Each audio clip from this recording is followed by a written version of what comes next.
You, me, or nobody is gonna hit as hard as life. But it ain't about how hard you hit. It's about how hard you can get hit and keep moving forward. How much you can take. Where? I'm the enemy. Because I like to think.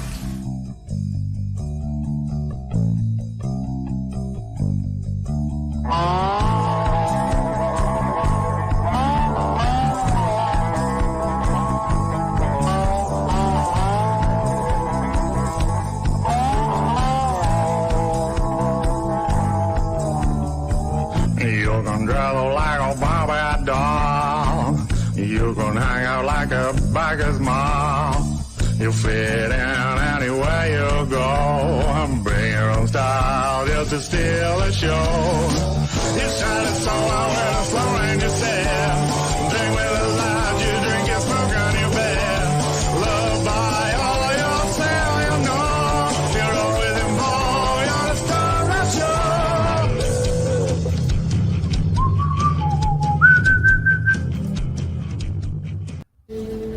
All I'm offering is the truth, nothing more.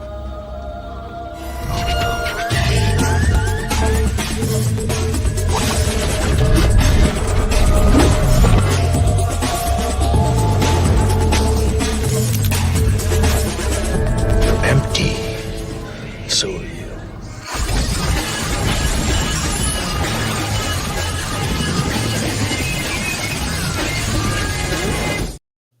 I'm warning you.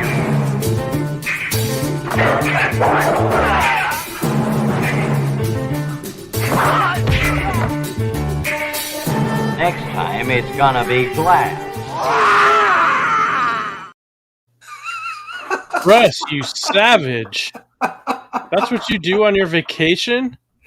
My goodness. I had no idea. I thought you went to the park with the family and had a picnic. Yeah, then I stamped on people. It was great. Wow. Remind me not to get on your bad side. Good afternoon, everyone. Hello, everyone, and welcome to the show. Glad to see you all today. I'm going to take a little glug out of my magic cup. Pardon me. Oh, Russ, I don't know if you've ever heard of Santa Ana winds that we get in the American Southwest. No. Basically, it's if you live in an area in the Southwest where you're to the west of any sort of desert area, then periodically during the year, these hot, dry wind will blow in from the desert and then create this temporary heat wave wherever you're at. Mm-hmm. So even in San Diego, where we're sitting right on the edge of the ocean, we'll get these Santa Ana winds. Oh. And so, yeah, they've been going crazy lately, and it just completely dries me out. So I got my magic cup full of my ice water. Look at that. So cool. Thank you, Diaz brothers. Nice. This morning's refreshment brought to you by Zaid Comics and the Magic Cup. Let's see who we've got joining us this morning and afternoon and evening, wherever you may be. Robert Shepard, good to see you. Bale Endor, Pastmaster Dan, good stuff. Comics Gator. He does not like Danny. Have you heard about Danny the puppet? I saw that. Yeah. Oh, Danny. So disturbing. It was very disturbing. My goodness. If Danny, they should just short that to Fanny, and we all know exactly what's going on. Amanda B, welcome.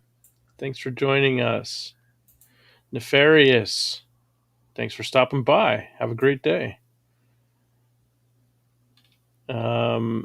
Let's see. Is that everybody? Statistical Zero. Yo, Stat. Good morning, Stat. Good to see you. Thanks for joining us. Derek Clay is here, also known as Dirk. Dirk. Thanks for joining us, man. Good to see you. And Yodam Darkstar,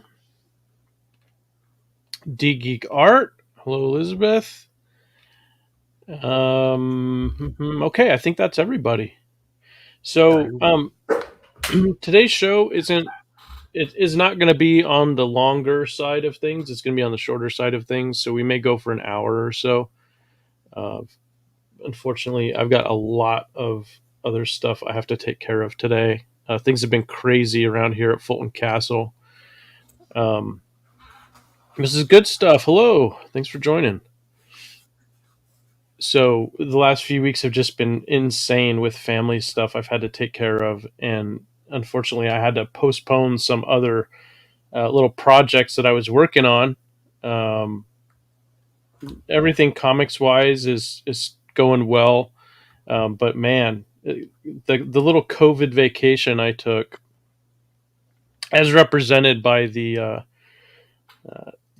clip of me in the Matrix there that we saw at the beginning of the show, really threw my schedule out of whack. And so I've been working furiously for the last several weeks trying to get everything back in track, and trying to figure out, what our new schedule milestones have to be in order to keep things rolling and all that good stuff. And before the show, Russ and I were talking about a cover. I should say the cover. It will be the main cover to the Outliers Volume 1. It's a wraparound cover. And we're trying It to... doesn't require me rapping. Yeah, No. exactly. There will be no rapping on the wraparound cover. But, it's just logistical stuff. Like, Russ and I had a schedule originally laid out at one point, and it would have been nice to just do everything, front to back like we had originally planned out. But then I got COVID and he got some other jobs that came along, and so we just adjust as needed and we keep the train rolling. So the new and improved target for the campaign launch is still March, April, and we're working towards that. Ink Spots, I'm going to show you guys today what Ink Spots has been working on. We've got some new figures to look at. The final colors were approved, and he is going to be starting coloring page 1 this weekend, and all of chapter 1, the colors have already been flatted, and almost all of chapter 2 colors have already been flatted. So from here on out, Ink Spots can work his magic, and I'll be posting those pages as they come in and I'm able to sign off on them. I'll be showing you guys on this show and on Twitter and here and there on other shows, I imagine. We'll be showing you guys the completed artwork, pencils, lines, colors, the whole shebang. So I'm really looking forward to that. And before I move on, I just want to mention that Russ also has been working furiously on Only Death Can Save Us 2. And on, let's see, it would be Mondays. What's the time on Mondays Eastern, Russ, that you do your Monday drawing show? I do mine. Eastern is 6 o'clock. Okay, unfortunately, it's not very late, but 6 p.m. Eastern, 3 p.m. Pacific. yeah, And that would be 11 p.m. 11, GMT? Yeah, 11 over in the UK, yeah. Okay, cool. Yeah, so if you guys want to watch that book being drawn, check out Russ's show on Mondays. Okay. And you've got all of the live content is recorded and it's still up on your channel, correct? Yeah, that's right. Yeah, it goes up on the channel. So if people they like what they see today, you're going to show some stuff off, then they can go back on your channel, Comic Book Black Belt, and watch the magic as it happens. Part 1 is about to start inking, actually. So nice. It'll be inking on Monday night. So Amanda B is asking, which YouTube channel are you going to launch the campaign on? Well, I'll be launching during the day in the UK, so because of the time differences, I will turn my button on and let everybody know via the email list. Yep. But I will be on with Michael. Cool. Michael So Bancroft. on the first, and I'll reach out to some other people, see if they want me on. A bit of a reprobate, so I know. And just I'll make sure and let everyone know. Like I say, the email list I'll be sending stuff out to let everyone be aware of what's going on. Well, I think next week's Fultonland live show should be mostly covering Only Death Can Save Us 2. Okay. And then we can save a little bit of time to do what I hope will be a reveal on the first page or two of the Outliers interior colors. That would be lovely. All right, cool. I'm really looking forward to seeing those pages. I am too. I'm really looking forward. I had great fun doing those pages, all of them. And I've got some. We were talking beforehand. I've got some minor alterations to make. I mean, they're not even alterations; they're additions. Yeah. So that's where the colours will come in, and I'm really looking forward to seeing the whole thing. Great fun. Russ and Stan Laurel fan. Is Russ a Stan Laurel fan? I had great fun doing the whole book. Actually, it's a really good superhero book. Really, really, really good. So yeah. And so that means next year I'll have 2 books out in 1 year. Yeah, that's good. I like absolutely. that. I like that a lot. So yeah. All right, cool. Well, now that we kind of got business out of the way, let's move on to some artwork, shall we? Let's do it. We got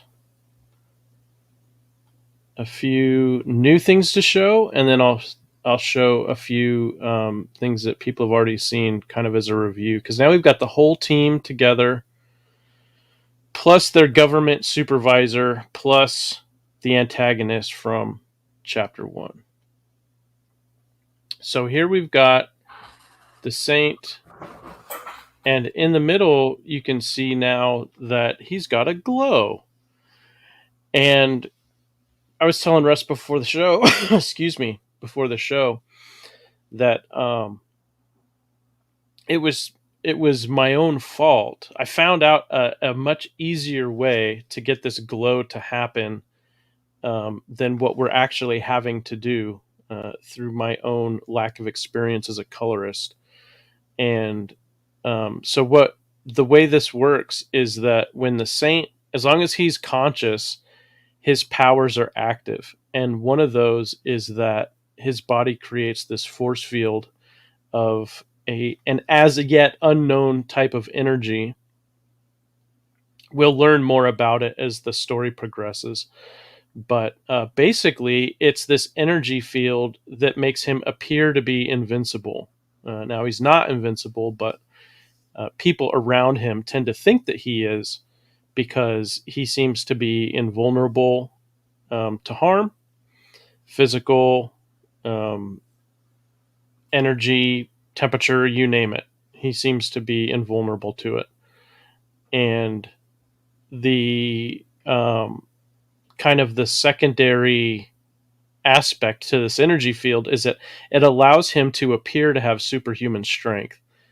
Nothing ridiculous like the Hulk or Superman. He's not going to be breaking planets in half, but it gives him the appearance of super strength. And the fact that he's in peak physical condition just as a result of his training, both in the military and with the Outliers, because he went straight from the military to the Outliers. Basically, he put himself into peak physical condition, and then the energy field does the rest, essentially. So it didn't occur to me when I was commissioning Russ to draw the book or during the penciling or the inking stages that the best way to do this glow effect would be to draw an outline of it, and then the colorist would use what's called a color hold and change the black line to whatever color I want the field to be. In this case, kind of a golden yellow. And then they would do what's called a color dodge and create this glow effect. And apparently that is the quote unquote best way to handle that particular effect. But I didn't know that. So what we're doing is we're going to go back and we're going to put the glow in, and between Russ and Inkspots and myself, uh, we're just going to do a workaround process to make sure that when you guys see the book in all of its colored glory, he's going to have his force field active. Um, so one thing I do wanted to ask you guys though is the way that his power works is it's generated by his body. So when we see him in costume or when we see him in street clothes, the glow is coming off of him, not the costume, right? So my question for you guys though is, do you think it looks better with the glow also encompassing the cape, or do you think that should be left alone?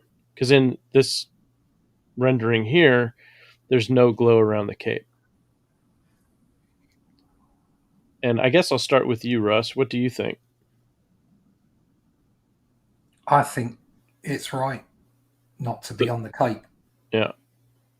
The clothes that are close to his skin will be protected by the field, By the field. but the cape wouldn't. Yeah. That makes sense. That's how I've always thought of it. Hmm. But this is the first time seeing it, you know. And that doesn't make it easier to correct, by the way. It makes it harder to correct, but that's fine because it's right. So yeah. You know.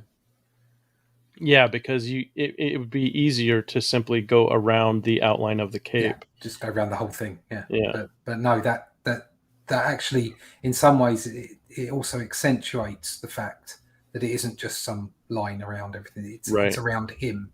It's around him. I think that's the best thing. Noah from NTM Comics. Thanks for joining us, Noah. He says, I think it shouldn't be on the cape since the cape is off his body. Yeah. Yeah, that was the logic that I had. But I wanted to throw it out to some viewers and hopefully potential backers just to see what people thought about it. Yes. All right, cool. Well, let's go on to misperception. You guys might notice that with the figures, there's also a color palette here. And so what we did is Inkspots and I went through and he picked out some color swatches for certain things like skin tone based on what I told him about the characters. And then for the costumes, I would give him guidance on almost all of the characters. There's a couple where I just asked him to come up with something because I'm trying to get a working relationship with him where he and I are figuring out how the other think. So in some of these, I was very detailed with instructions. In others, I was less detailed, but still gave him, a direction to go, and I gave him some details to get him started. But then others, I asked him to just come up with whatever he thought looked cool. And so we're going through this process of, getting to know how each other's thinks. And so one of the things that he was doing as we went along, and I'm really happy about this, is he would develop a palette, for each character. And by having this, and this is all going into the style guide that we're creating, by doing this, it allows other people to work on these characters, whether it's, producing fan art or if it's supplemental material that we bring somebody else in to do because our main team members are all, booked up in their schedules. Whatever it is, this allows us to maintain consistency with our characters.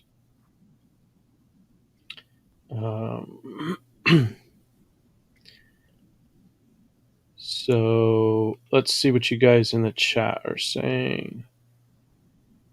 Son of Liberty Radio says capes are lame. D Geek Art says I would say no. I would say no cape. It's not protecting his clothes; it's protecting him. The only exception would be if the force field has a wider radius. Yeah, It's unanimous, I think. Yeah, I think it's unanimous. Robert likes misperception. D Geek says the same thing. D Geek says, "Does her necklace serve a purpose? Have a backstory?" It there is. It doesn't serve a purpose as far as her power is concerned. No. Is it part of the backstory? Yes. I'll let you guys know that she. So her name is Stephanie Weiss, and that is a stage name. She was a highly accomplished stage illusionist before she was recruited into the Outliers, and Harry Houdini's real name was Eric Weiss, and or Weiss, depending on how you want to pronounce it. But the Americanized version of it is Eric Weiss, and so she took on the name Stephanie Weiss as her stage name as a professional magician, and so the necklace is kind of sort of tied into that. It is part of her backstory. Excuse me. Okay, let's go on to the next one. So Mini Mart, I think I showed this one once before. I wasn't positive though. I wanted to make sure that we got the final costume rendering. And if you guys look here on the sides, the left and the right sides, that's how the characters will look on newsprint when we do those versions of the comics. So you've got flat colors, and all these are the base tones for this middle figure in all of these turnarounds. Excuse me, where the lighting and the shading is in effect, and you see, texturing done here. So the boots look different from, say, the sleeves up here. The helmet's going to have different rendering than the shirt, that sort of a thing. So on the left and the right, those will be the flats, and then the middle one will be what we see in the graphic novel on premium paper.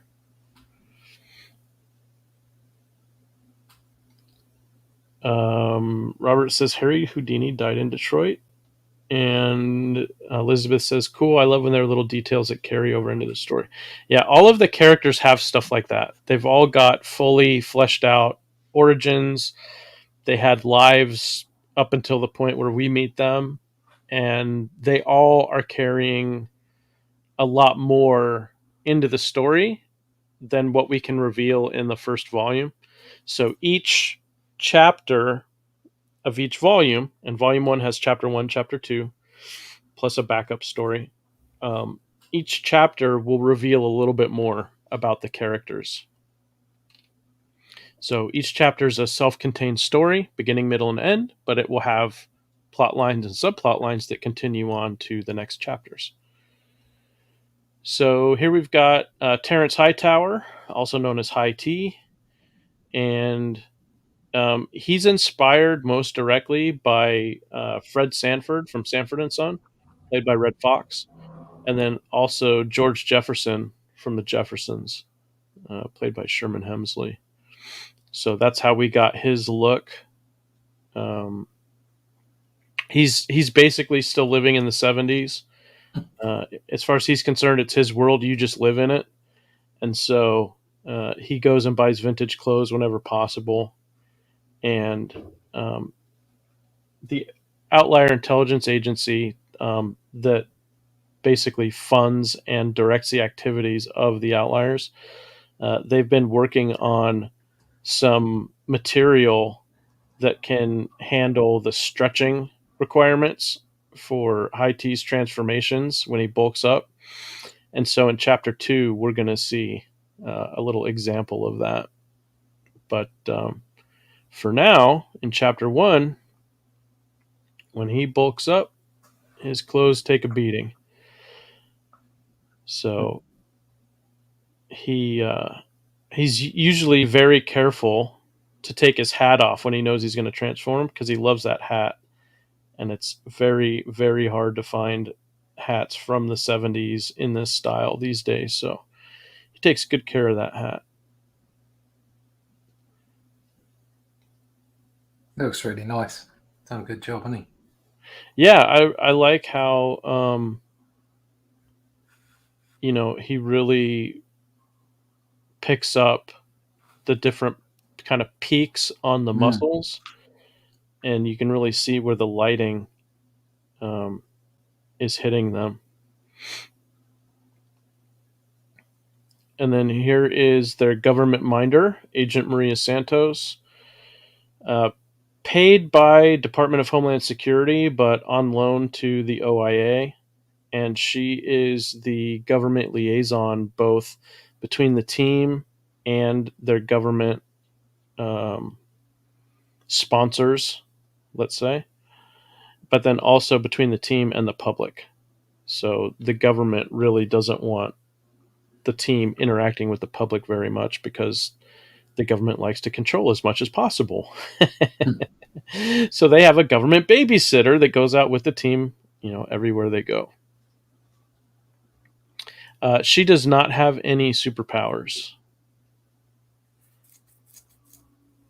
And then here's our antagonist in Chapter 1.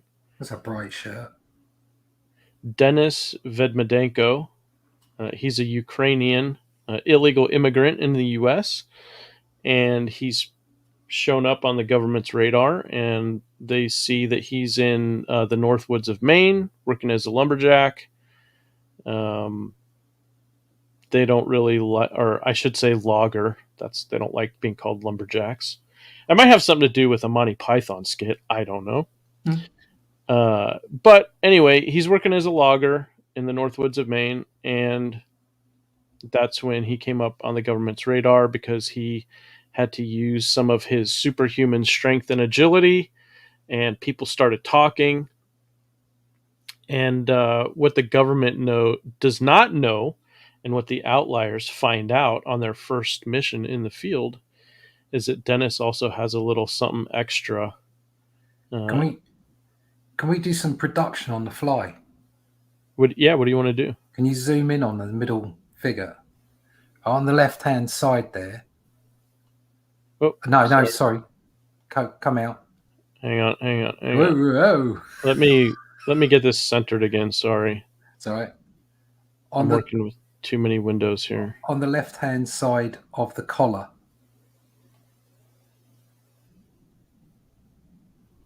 Right here? There. That should be collar color, and at the moment is skin color. Right here? Yeah. Okay. Sorry. Make a note of that. It jumped out at me. That's fine. Better to catch it now than later. Yeah, that jumped out at me. So, and also I wanted a closer look. It looks really nice. Dennis, collar, middle, figure, left side. Some of those lines aren't too bad either. Not too bad at all. Come out all right. It's really weird. I mean, when you do pencils and you see somebody else ink it, or when you do the inks and then somebody else comes along and colours it, it just does things to your artwork that you don't, you never expect it. Yeah. You never know quite what to expect. That looks really cool. And then Dennis also has a little something extra that looks like this. Growl. A little bit of texture work there on the fur.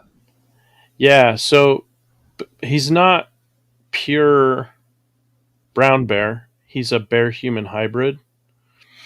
So we've got, these giant, very long, gorilla-like arms as far as proportion goes. and these feet where he can actually walk for real up on 2 feet, as opposed to a bear just kind of lumbers around. Mostly a bear will stand, but they hardly ever walk on their feet because they're not really designed for upright walking. But he can come at you running on 2 feet just as fast as he can on all fours. And then we've got in here, the fur heavy up here and then thins out. And then same down here on the biceps. And then let's zoom out a little bit. So we've got the flats for the newsprint version. And then this fully rendered version will be in the graphic novel. It's nice work. It's done a good job on that. Hey, we've got Infinity Comics. How's it going, Alejandro? Robert is saying Owen Benjamin. Yeah. Oh, because his nickname is Big Bear. Got it. Got it.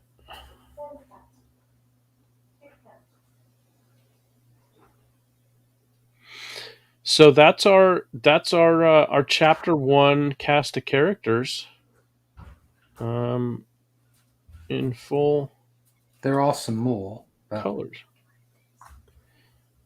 There are some more what? There are some more characters in chapter 1. Yeah. There's Falcon. Thank you. Can't believe I forgot that. I didn't get to show him last week, so let's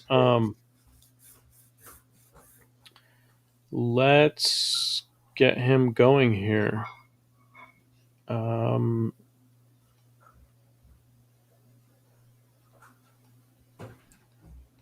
There we go.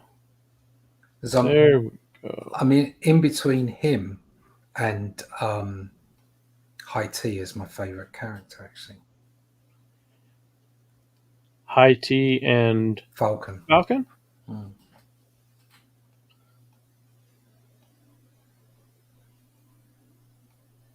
Okay, so you guys should be able to see that. I'll enlarge this a little bit. There we go.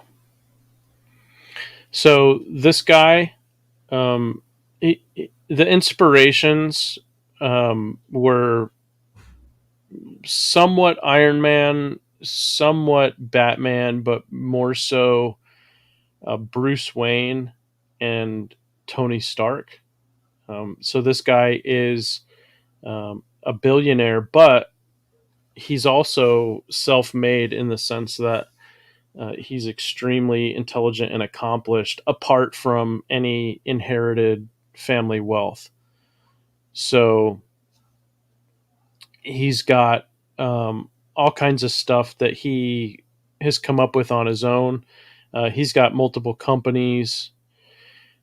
His accountants have accountants. Nobody knows exactly how wealthy he is, and he keeps it that way for several different reasons, one of which is that he can fund R&D projects that other people would say are impossible, like this power suit, for example.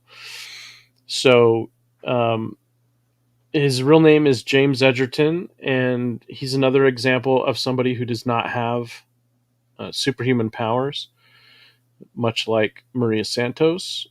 But the difference is that he is able to do superhuman things through the use of this power suit, which he designed and built. And as a CEO and founder of a bleeding edge R&D tech corporation, he's got access to all kinds of stuff, sort of like a Stark Enterprises or a Wayne Tech, something like that, except on a much bigger scale in the business world, and nobody really knows how many levels deep the tech R&D goes. They've got contracts within contracts within contracts for the U.S. government, a lot of them with the U.S. military. And so, because he's able to do superhuman things with the power suit, he's classified as an outlier, even though on his own he's got no powers of any kind. So this is basically the past Master Dan says knife in the boot seems sus. Well, and Robert asks, is he a bad guy? No, he's one of the outliers. He's a good guy. And his suit has all kinds of little surprises. So knives in the boots, that's kind of a, if he has to get down and dirty in a back alley brawl, then he can do that, no problem. If he's got to do some sort of, I don't know, gun fu from like that film Equilibrium, he can do that as well. Although he's definitely more suited to hand-to-hand combat. He's really not much into ranged weaponry. So, chances are he's going to get in close and then he's going to ruin your day. But this is more or less his daytime suit. So when he goes out, he interfaces with the public. He's going to be wearing this. He's also got something I think of as more of a stealth mode suit, which we don't see in Volume 1, but we may see in further volumes in this story arc. And he has a particular nemesis, let's say, that shows up in Chapter 2, and neither one of them know it at that time, but that's their first meeting, let's say. And they actually have a long backstory between the two of them, and hopefully there's a long time in the future story arc that we'll be able to explore what that is.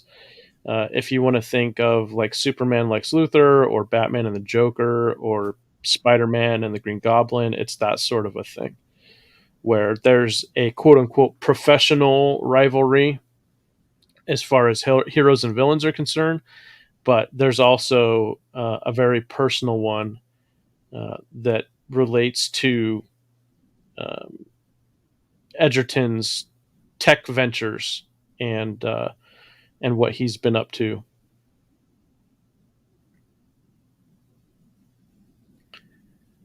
So no, Robert seems to be concerned about Night Falcon, but I assure you, he is a hero. He's a good guy. Yeah. He's a good guy. Yeah. Now, his nemesis is a very bad guy. not pleasant. When you see him, and I've actually showed concept art of him, so people, if they were around several months ago, or if you want to go back and look on the channel when we first started showing off pencils, concept work, excuse me, you'll see him. He's a much rougher customer.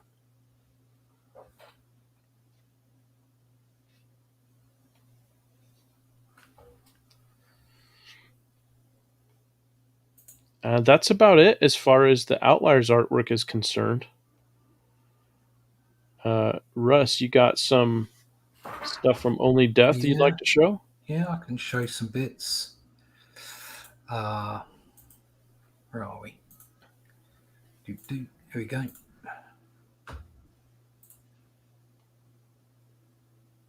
So this is one of the backup pages that Matthew will be inking for me. They're sort of they're scripted. They tell a little story, but at the same time they're more for sort of expanding the universe, the lore, as it were. Mm-hmm. I've got a few of those. One was up. I was doing one at the start of the week, which was this one, which is Kronos, and he's the guy that tells the story. So he's a bit like the Watcher. Mm-hmm. Is that kind of feel to him. And actually, he was one of the first ones, which I talk about in the first book. And his main gig is time, as part of the setup of the setup of existence and how time works within it. But once his job was done, he got to get about the business of recording everything, and so he can tell you about the ancient aspects of the universe, and that's what he does in these pages. And there's a fair amount of backup work that you'll see in the book. That's quite an hourglass. Yeah, that's an hourglass. Yeah. There's this one. This is another page from it. Again, it's all scripted over the top. So that's the Four Horsemen and the Supreme watching over them. And this one is part of the Eternal Titans, which was what I was doing with this one as another Eternal Titans page. And they're effectively entities that have purposes within the generational versions of the universe, and that this guy is actually sleeping and will actually be part of a story later on down the line. Okay. And then this is like an homage to an old Iron Man cover, and it's actually a page from the interiors of the book, where Nice. Dee is getting ready to help Chrissy out. And so there's sort of the part of the subtitle to the book is Life After Death, because this is kind of like it focuses a bit more on Chrissy at the start of the book, and her coming to terms with what's going on. But it's just a few pages of consolidating that kind of aspect of it, and then it's straight back into action again. There's lots of action right at the start of the book. It's got a familiar feel, the way that I started off with a lot of action at the start of the first book. Drove you into the story, and then it all kicked off again, and it's exactly the same kind of thing. It's just more of book one, more of that sort of jumping around and having fun, basically. Cool. Ooh, there we go. So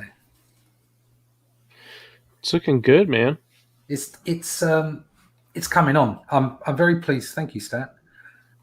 Very pleased with the pencil so far. Once again, I've spoken about this before, where it's a sort of, there's a bit of a meta to the artwork, where I started off very Kirby-esque, and I'm kind of moving sort of through Buscema into maybe Byron territory, sort of like early 80s, and then I'll do something even. The actual artwork itself will never get to mid-90s lunacy. Yeah. Not that I don't like that stuff, I do, but that's just not me. But there is some of the layouts and that kind of stuff there will be a bit more of that in the third book. But it's great because I'm kind of like on this journey of the evolution of the style and where it's going. And part of that was also part of our Outliers as well. I've had really good fun in taking the style to the next level, kind of thing. So can Kronos tell me who killed Kennedy and where they're hiding Elvis? Yes he can. Once you're dead. Oh. Well, now. It's great fun to do. It's really bonkers stuff. Rick has, like I say, written up my notes into the plot for the first book, and he's currently scripting the first 22 pages. They're penciled and done, and like I say, up for inking now. And what he's come back with has just made me giggle on occasion. There's a lot of tongue-in-cheek humor in it, just like the first one. So good. It's keeping it human. Do you know what I mean? It's keeping it relatable and funny without trying really hard to be relatable. Right. which is the key, I think, to a good story. So. That's the approach that I took with the Outliers team, where there's comedy in the book. It's not characters, trying to do a stand-up routine and wink at the audience. It's just situational humor that comes about because of the individual personalities and how they interact. Yeah, I mean, there's self-referential humor as well. There's some reference to, because obviously Chrissy, anyone who's read the first book will know. If you haven't, sorry for the spoiler, but Chrissy has a costume by the end of the book, Right. And there's a question as to why she looks the way she looks. And that's kind of slyly dealt with in a very humorous way. So yeah, that's which I'm quite proud of that. So cool. And with and moving forward, because of your deal with Arrow Comics, it sounds like you're taking a very similar approach to what I did with the Outliers, in the sense that you're planning ahead of time that these will be broken into individual floppies. Yeah. But when it's first presented in graphic novel format, it's seamless. Yeah. Without a doubt, it's seamless. If I'll just show you something that when I first they saw the book and said, "Oh, this is great. We'd really like to use this as part of the new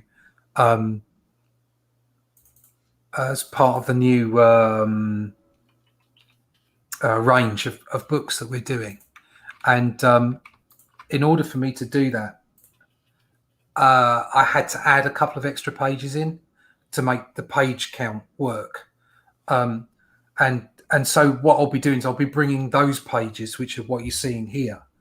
They'll come to the second book. So anybody who gets the second book will see those extra pages that I've put in throughout the first 3 issues. And so I'll bring that to the second book, so everybody's got that, and I'll do a little recap of how that works. In the second book, obviously, as you say, I'm already aware.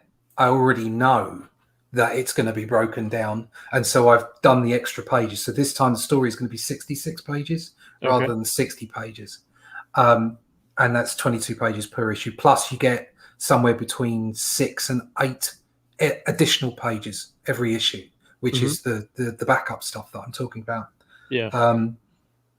And so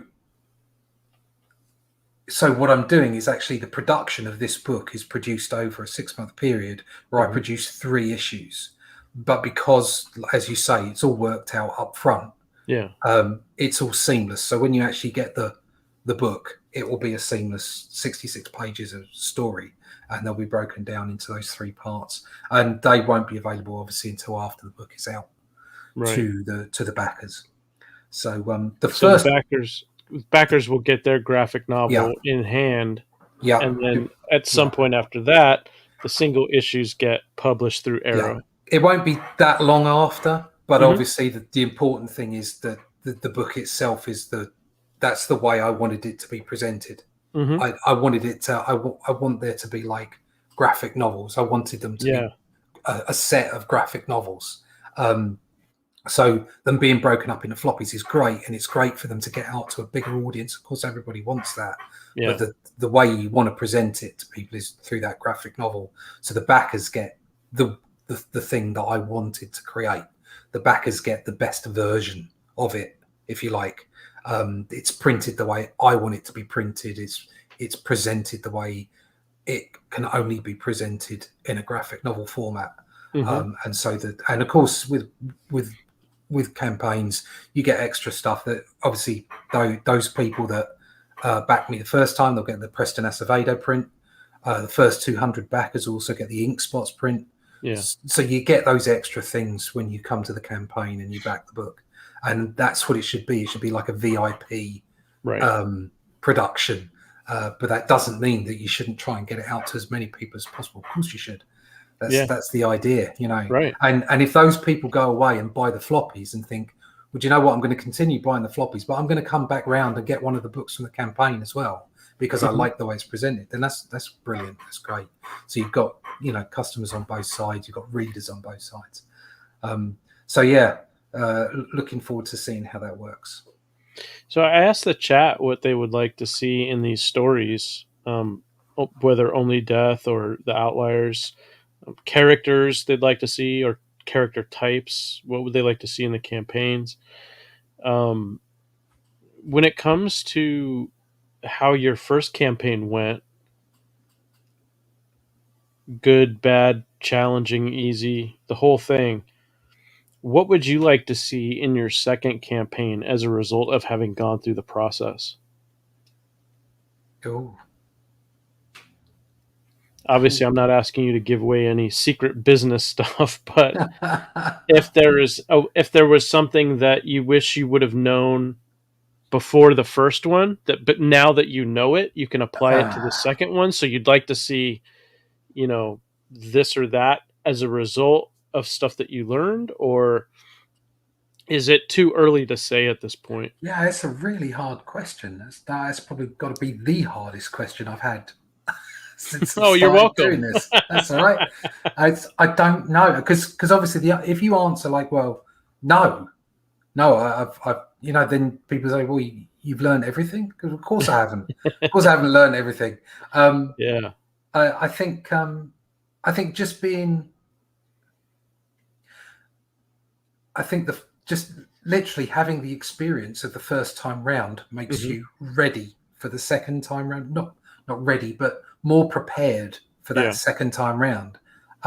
In some ways, I shouldn't admit this. In some ways, I'm not as prepared, but in others, I'm far more prepared. Knowledge. Knowledge and forewarning and all kinds of Mhm. stuff. So just literally, I would say just having that experience, so that you know kind of what you're getting yourself involved with, and it is huge. It's because what people forget is it doesn't matter whether I got 270 backers, which is fantastic. Mhm. So my target would be to go, not my target this time, but my eventual target. If I could get to Yeah. 500 people who were keen to buy my book on a regular basis, Mhm. I'd be just incredibly happy about that. But then there's other people that are doing 1,000, 2,000, 3,000. Right. It doesn't matter how many books or backers you get. It doesn't matter how successful or not successful it is. What people have to always remember is every time any one of us as creators go out there and put a book up for crowdfunding, whether it's Indiegogo or Kickstarter or whatever platforms we choose, we're really putting ourselves out there. Mhm. It's scary territory. It's not even like having your book at a new publisher and seeing how it goes, because you Yeah. kind of share the risk with the publisher. You're not sharing any of this risk. This is all on you. Yeah. All of it, everything. Yeah. That's that phrase, the buck stops. It's more than that, and that's quite a scary thing. Certainly scared the living daylights out of me the first time around, and as I've said before, sorry for repeating myself, I've been around the block. Mhm. I've been in business. I've done some scary stuff, but that just, like, I hovered over that launch button, like, and then launched it and then didn't launch it. God, scary, scary, scary stuff. Yeah. Is it fair to say that you'd like to see the second campaign have more backers than the first, whatever that number ends up being? Oh, that would be, obviously. I mean, that, you'd want to improve on the first Mhm. campaign. If I got twice as many backers and it ended up the same amount of money, that would be a success. I mean, Yeah. obviously, that would be silly. I don't think that will happen. But what I'm saying is that the backer number is more important than the actual finance at this point in Yeah. time. Especially since, fortunately, I've got the Arrow comics sort of getting it out there, so there may be that opportunity to earn some more money from it at a Mhm. later date, which is always a good thing. But yeah, if there's any way that I can get to more people, isn't that what we're all here for? Yeah, To absolutely. communicate and connect with as many people as possible. Man, that's certainly where my focus is. People have asked a few times what I want the Outliers campaign to do, or what I hope for, that sort of thing. And really, for me, it comes down to the backer number first, and then the sales number. Because I'm not in it to do one book. I'm in it for a 30-year commitment, and I'd like to do a lot of books. That's exactly So it. Yeah, it's trying to get as many backers as possible on the first one, because that sets a foundation from which you build on for your next book. Yeah, I mean, I'm hoping that I keep. Obviously, you're never going to keep the full amount, but if you can keep 75% of your first campaign, you're doing well. I think you're really doing well. Yeah. And that's why it's important to give something back to those people that back that time. So I keep them on file, and those people will be getting something extra above and beyond just buying the second book. But you're right. It's, I mean, I like you, I've come back to comics late. So 11 years ago now. Good Lord. I've been doing this for 11 years. 11 years ago, I gave up the career that I did have in favor of a new one, coming back to this stuff. And I'm now 11 years older, and my we're all on limited time, and I want to be as prolific as I can possibly be. Yeah, I want to get as much stuff out there as possible, so that I can connect with as many people as possible, and I can leave some kind of legacy. I don't need to be famous. I don't need to be known in the street. I don't need industry recognition. But I would like to be able to say I connected, I did something, I left something for people, and to be able to say I've got books on people's shelves that people appreciate and want to keep. That's something that they would keep in their collection. If I can do that, then my job's done. Yeah, amen to that. Mo Big says, I bet a lot of people are glad that Russ's elite assassin days are behind him. I know I am. Bancroft had to turn to the incompetent Danny, and I'm still around because of it.